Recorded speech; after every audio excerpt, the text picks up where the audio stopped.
Hey guys, what's going on? It's Dan, and I'm back for another round of GLDL Season 2 Power Rankings. This time we are tackling the Empoleon division, and we will be hitting the Qwilfish division very shortly as well, but Empoleon will come out today, Qwilfish will probably come out tomorrow. But with that being said, we're going to go ahead and dive into the methodology. So, the way that I look at power rankings, coach and playstyle are not taken into consideration. I don't care if you are the Season 1 champion, or if you scrubbed out of Season 1, or if you've never played in the GLDL before but have a lot of other Draft League experience. I'm only looking at the teams, not at all at the coach. The way I want to rate it is if 100 equally skilled players were given the team and then asked to play each other in a massive round-robin tournament, this is what I would expect the final standings to look like. And a higher ranking does not necessarily mean I believe the team will be favored over a lower rated one. For example, if the number 2 team could be a 60% win favored over the number 1 team, but against the rest of the field, the number 1 team could have a 60% win rate compared to the number 2 team's 54% win rate, and that would justify the positions because it is the final standings of a massive round robin, not a bunch of head-to-head comparisons. So with that being said, let's go ahead and dive into the rankings with our number 12 ranked team, the Salty Suicunes. So the Suicunes have a lot of interesting things that could be going for them here. They start with Togekiss and Incineroar and Scizor, which I think is actually a pretty decent core. It fits into the bulky playstyle that Wolf really enjoys playing with. And then the rest of the team, there's a lot of, bulky options. Speed control is a little bit lacking, but Braviary is probably pretty solid there, and then some unburden options, but no terrain setter to go with it. Prankster, Liepard. So there are a lot of pieces on this team, and this division overall drafted pretty well for this to be the number 12 ranked team. But looking at it, there are a few things that I have some questions with, and I think most of it revolves around that I can't give Wolf bonus points for his playstyle, which is a really RNG-dependent playstyle. Something like Serene Gaze, Togekiss, Air Slash next to Thunderwave Liepard is absolutely up his alley. But this team overall just seems to be lacking in a couple areas, primarily in total output. The damage total potential on this team, it has a lot of flexible options, but it mostly comes from Togekiss, Swampert, and a little bit from the Scizor as well. Scizor, I don't really know. And I do think that that's where it's going to end up really struggling, is total damage output. Because if you try to run some of those cool, techie RNG dependent sets, then you're going to be investing less into attack and special attack, which is really going to hurt this team. But if you don't run those sort of techie sets, then you're really struggling with speed control. Because Braviary is a fine Tailwind setter, and Rapidash knows Trick Room. But overall, I just think the speed control and damage output on this team are just a bit too low for me to justify ranking them higher than this. Up next, we have the MK Mimikiyus. This team was really interesting to me. So you've got 2 Tapus, so you've got some terrain modes, but you don't really have a great unburden proc to deal with it. You've got 2 things that have priority support, whether it's the priority Tailwind from the Fletchinder or all the support moves that the Sableye has. And then you've got a lot of decently bulky, semi-flexible options in the Luxray, the Kommo-o, the Magmortar, the Armaldo to some extent, and then of course the Tapus themselves. So there are a lot of individual pieces that I like on this team, and I recognize that it has that priority Tailwind as well. But I just think coherently it doesn't work as well together as a team as it is just a collection of decent mons. There isn't something that I'm like, oh, this is a mode that I absolutely have to prep for. Like Sableye setting Rain Dance next to Armaldo, I guess that's potentially a mode. But its lack of redirection, its modes are kind of the big point of where I kind of struggle with this team. Like, Fake Out is really good against this team, because if you can Fake Out the Fletchinder, Tailwind's not going to come up because it loses priority, and then if you can prevent Trick Room from going up with the Bronzong with no redirection, something like a Fake Out or a Taunt could be really good into this team. I don't think it's bad by any stretch, and I think that the individual pieces will give the coach a lot of play from a week-to-week basis. But just the coherent strategies of this team, I'm not seeing as much on paper, and that's why I had to rate it number 11. At number 10, we have the LSJE Monsters. So this is the exact opposite of the previous team. You can see the modes here, and you can see the mode here, and the mode is very strong. Torkoal, Charizard, Lilligant, like, you know what those do together. You know the damage output. You know that that's going to be absolutely insane, especially with the value with that Charizard slot. So why is this team number 10 and not higher? It's because outside of those modes, I think it really struggles to establish an identity. So I ding the other team for not having any really definable modes. This team has one, but outside of it, I don't think it's actually that solid. Because if you try to go with a Tailwind mode with the Noivern, for example, you're setting Tailwind for Lucario, maybe Morpeko, maybe Malamar, and those aren't things that really take advantage of Tailwind. Like, the Tailwind doesn't seem super justified on this team. And then the Trick Room, I think, is a bit better because you obviously have that Torkoal and, to some extent, the Mile and the Gastrodon as well.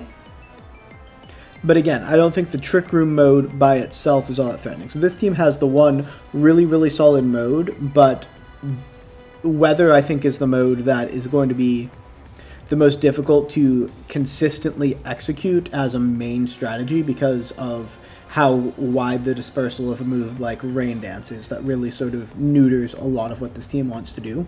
Overall, again, very, very solid team with obvious game plans, but I think that the game plan is more easily countered than some of the teams following it, which is why I have it at number 10.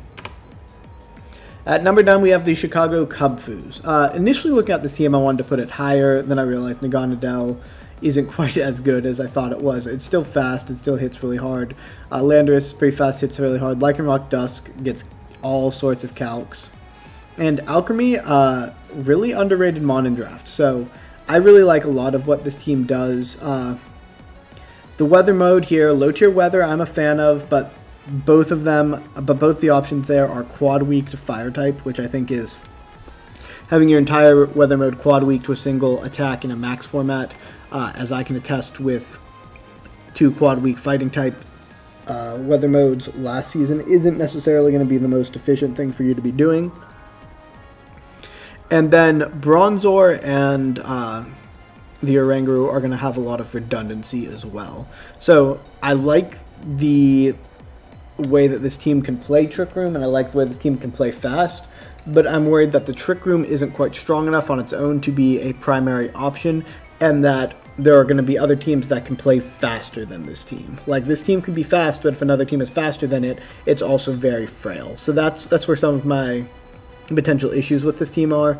Bronzor, I think if you traded it out for something that would help support a fast mode, Fletchling comes to mind as an option that will give you that priority Tailwind as well. I don't know if they're the same tier, but that's just the first thing that popped into my head. Then this team is able to attack on a lot of different planes because it has that weather that it can attack on. It has that base speed fast mode that it can attack on, and then it has the Trick Room sort of supporty pseudo-offensive Trick Room mode it can attack on. But I think if you were able to say, hey, I've also got Tailwind, then this team sort of jumps up the rankings. Do I think it's a bad team? No, not at all. I just think other teams are going to be a bit more flexible and a bit more powerful moving forward, because if this team had something that hit that base 130 speed tier, I'd be all about it, but GLDL falls just a little short of that, so I think it's going to end up being not quite fast enough a lot of the time. But moving on, we've got the SoCal Sylveons. So, do I think this team is the best team in the draft?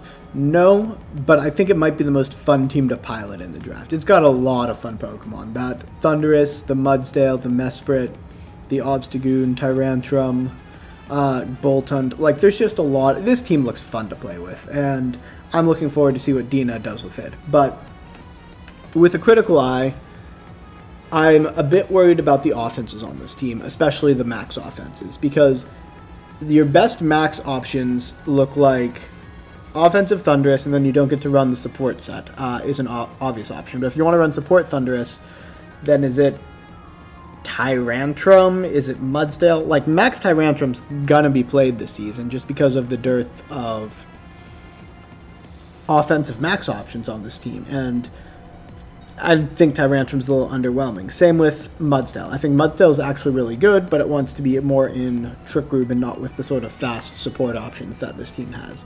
Urshifu's not a great max option, but it could be maxing this season some of the time. So again, I think this team has a lot going for it. Like, you've obviously got the cool support sets with the Obstagoon, who has 3 really good abilities. You got priority support with the Impidimp. Mesprit is very bulky and offers decent power as well. It has insane coverage. And then if you do end up going for that Trick Room mode, you have that Mudsdale. And honestly, Trick Room is probably the strongest thing that this team can do, is just have a Trick Room mode in the back with Cofagrigus Mudsdale. That is very bulky, very hard to break through, and can clean up some late games. But I don't know. I think the team looks a lot of fun, but I think in a max format, it's just slightly underwhelming as for the max options outside of the Thundurus. Nothing else really sticks out to me as a consistently great max option. Up next, we have the Nexus Ironworks. So I had this team higher for a long time. It's got the most, like, consistently great mode that we've seen so far with the terrain. And I guess terrain is 2, maybe even 3 modes, because it's got Tapu Boom Boom, Tapu Koko, and Tapu Wheezing. So 3 things that can set terrain. It's got Unburden Abuse with the Drift Blim. It's got Terrain Pulse Abuse with the Clawitzer, which doesn't even need it to be awesome. It's got some really good... It's got a decent weather mode with that Beartic as well. I do prefer Beartic in non-max, personally. It's anti-Trick Room mode with the Marowak, and the Clawitzer are very good. Shuckle exists. Magikarp is a throwaway pick. But I think the biggest problem for this team is that it wants to go fast all the time. And all of its Pokemon, except for the Shuckle and the Magikarp, can function under Tailwind. But it doesn't really have a great way to use Trick Room, even though it has some Pokemon that want to have the option to be either under Tailwind or Trick Room, like the Clawitzer and the Marowak. What makes this Pokemon really good with their speed tiers is that you can either run them fast or slow, but this team you kind of have to run them fast unless you're just running counter Trick Room, because they're not going to be you're not going to be able to get up Trick Room for yourself. So if I was going to make an adjustment as this coach, I would be looking for an additional Trick Room setter, and I might be a little nervous about that Wheezing as well, because a lot of your team does rely on abilities, and Wheezing does shut a lot of it off, but I imagine you can play around that pretty effectively. But that's a spot I might look for a Trick Room setter, which would then unlock a whole other realm of powerful options on this team with that Clawitzer and Marowak. Moving on to number 6, we have the San Diego Sandacondas. Okay, so this is where the team... Actually, no, the last team is where the team started getting really good, but this team I also think is obviously very good because I have it rated slightly ahead. Max Spectrier next to Zapdos kills a lot. Like a lot. Max Ghost Lore defense and then Zapdos to clean it up with Brave Birds and close combats is massive. Gothitel's trapping ability and the ability to set Trick Room for Registeel and Wishiwashi is very good as well. The Archeops functions decently as a fast Tailwind setter. I would like this team slightly more if it was base 130 instead of base 110. And then I think the Rotom and the Centiskorch are going to be really good support options with it, and so is that Grimmsnarl. I'm going to start being really nitpicky with this team, though, in that the Sandaconda and the Garbodor don't really offer it all that much looking at it, at least on paper. I'm sure there are going to be some uses for them throughout the season, but this team has some really good defined modes. In a fast mode where we lead Spectrier, max it next to the Zapdos, and you've got something like Rotom to clean. Or you have that in the back and you lead with Rotom Archeops, get Tailwind up. Or you have a Trick Room option with Wishiwashi cleaning, and then you're setting up defensive Registeel. Like, there's just a lot of options with this team, but none of the options include the Garbodor or the Sandaconda in my mind, and I think this being effectively a 9-mon team instead of an 11-mon team, at least the way that I'm looking at it, makes me ding it a little bit. I understand the mascot pick, but I'm still not a huge fan of it. But overall, I think this team will be a contender throughout the season, and I look forward to seeing how they play it. Up next, we've got Wakeman with the Great Lakes Aces. He picked Cinderace. No one is shocked. And he's got Sun with it. So, a Max Flare from Cinderace under Sun is a lot of damage. Venusaur is going to be really fast under Sun. He's got Purloin to support it as well. His fast mode is great. His slow mode, he's got the Aromatisse and the Guzzlord and the Berserker. Pretty good, but Berserker is so much better in non-max. Like, in max, Berserker's okay. Non-max, Berserker's insane. If I had some criticism for this team, again, it's that the Drizzle's not going to be doing too much on it. Tauros actually might have some use, but I think his Trick Room mode is deceptively weaker than it looks like. I like that his entire Fantasy Core is in Trick Room. Don't get me wrong. I think the Aromatisse, Guzzlord, Berserker all coming the same game very consistently is going to be a solid Trick Room mode, but I do think that Guzzlord is a little underwhelming on this team because there's nothing that's really going to heavily punish Dazzling Gleams. Like, you can, yes, switch in the Berserker, but it's just, the Guzzlord I don't think stands out because there's no redirection to help protect the Guzzlord, and I don't think Purloin does enough of that job. So, offensively, this team is really threatening. It lacks Tailwind, but it has a Sun mode and a Thunder Wave mode. But I think if you have a team that has something that's faster than Cinderace and can either fight Sun or neuter the Venusaur another way, then you're going to have an easier time with this team than if you don't have that. So I do think there are going to be some tools that this team really struggles with, but I think there will definitely be some weeks where this team's got that steamroll potential. Also, I didn't mention this, but Rotom Wash is awesome in that fast offensive mode. But if you're able to predict if he's bringing his fast mode or his slow mode and you can build around it, I think that it ends up being a pretty linear team, and that's one of the weaknesses of these consistent Cinderace teams, which is why I've got it at number 5. Number 4, we've got the Perth Centiskorchers. I'm not really sure how I feel about this team. I'm putting it at number 4, but I had it much higher and much lower in various iterations of my thoughts on this. Let's start with the obviously good. Best Fantasy Core, Garchomp plus Primarina plus Metagross is disgustingly good. Especially if you get them under your preferred form of speed control, which the Dusknoir next to them is going to be helpful, and the Swoobat, I guess, to some extent. I think it's Tailwind, and Tangela is really good with them as well. And Entei. Like, there are so many good tools on this team that make it really good, but then it has Skuntank. Like, Lopunny is decent. Like, yes, there will be a match or two where Lopunny comes, and the Klutz AV trick is going to be really useful. But I just think this team is awesome with bulk and with power, but it struggles with speed control. Because you don't necessarily want Trick Room because Garchomp doesn't work as well under it. Like, Primarina and Metagross can both function under Trick Room, but Garchomp really can't. And I don't think your other fast options are going to be good enough to justify just a fast mode. And your 4 best Pokemon, your Entei, Metagross, Primarina, Garchomp, can't really all come the same game unless you're just going to try and outbulk an opponent, because you will never have speed advantage with that group. So the biggest problem with this team is that it's just middling speed tiers, like awesome bulk, awesome power, awesome type synergies, but middling speed tiers, and that's the reason why I couldn't give it a higher ranking than number 4. Like, I think it's got a lot of potential. I think if he can use some creative ways to get the speed advantage, he could definitely outperform this ranking, because there's just so much power on this team. But as it is, without more consistent ways to control speed, I have to leave it where I have it. Number 3, we got the Traverse City Torterra. Okay, so this team has Tailwind, and it has Glastrier, and a decent way to set Trick Room and Redirection. So it's got awesome speed control, obviously awesome power with the Glastrier. It's got 2 things that really justify the Tailwind with the Duraludon and the Crocodile, and to some extent the Vikavolt as well. I've used Vikavolt under Tailwind as well. So this is a team that I think does a lot of things actually really well. It's solid in a lot of different spots. It's obviously got wide Dunsparce. The Persian is a solid support option. Flareon is usually underwhelming, but it can actually work under Trick Room or Tailwind, so I won't dock him too much for it.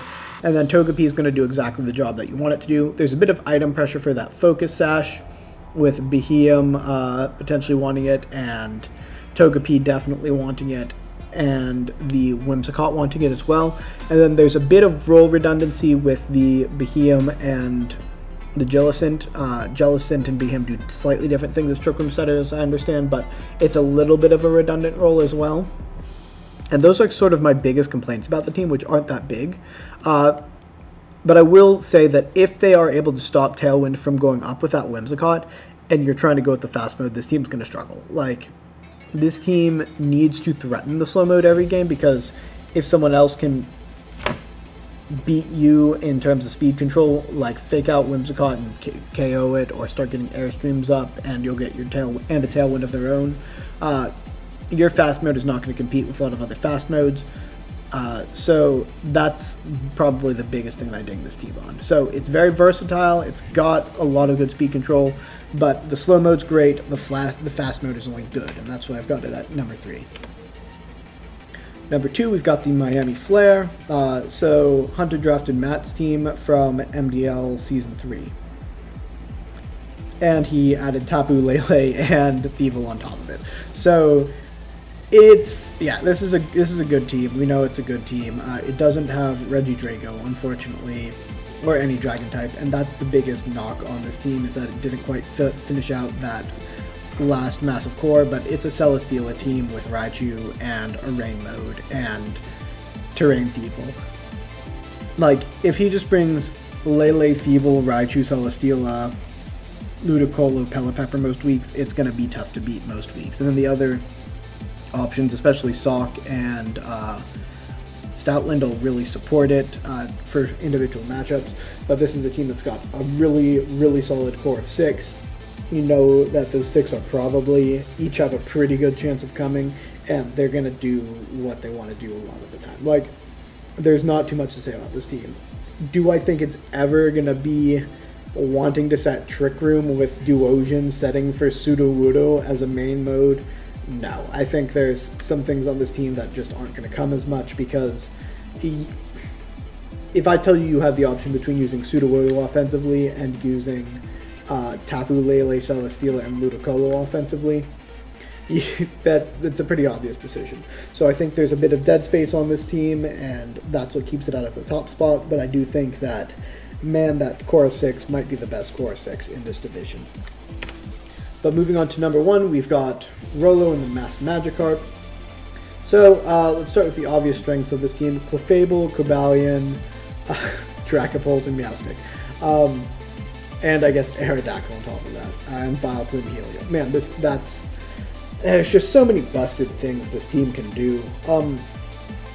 Fantasy Core works really well together.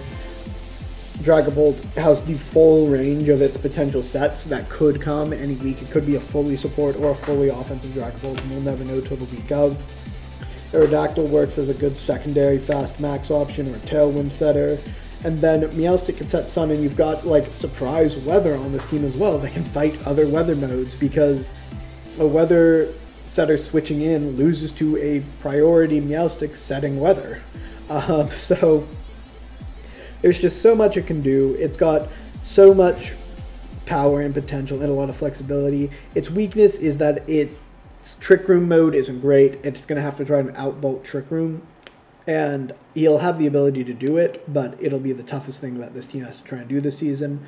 And I do believe he's actually transactioning that Torterra to attempt to make that a thing, so I'm not going to talk too much about that Torterra. But overall, really solid team, kind of weak to Trick Room, but it works so well together in so many different, like, aspects of the game. If I had to get really nitpicky, I don't see great, random weakness policy procs. That feels nitpicky, though.